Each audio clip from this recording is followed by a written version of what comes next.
Shooting challenge sa Decathlon Philippines, guys. Gusto mo ba mapakita ang shooting skills mo dito sa loob ng Decathlon? And you know what?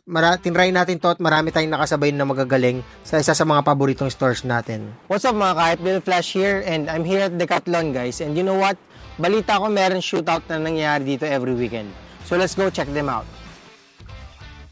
As usual, guys, every time I go at Decathlon, I'm very excited kasi sobrang ganda ng lugar na to. At ito nga pala yung nilalaro akong court parate. So, dumiretso agad ako sa loob ng store at dumiretso sa shooting booth.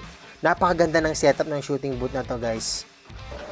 Yo, what's up, guys? So, andito na tayo ngayon sa shooting booth inside Decathlon Philippines. And sinecheck out natin yung mga nagsushoot around, nagtatry ng challenge na to, alright? So, yun na nga, guys. So, pinapanood ko itong mga shooter ng mga bata to, guys. Ganadong-ganado talaga sila kasi napaka-excited yung ganitong style na shooting challenge, guys. Yan, puro pasok yung mga tira nila, no? Meron din nga palang rules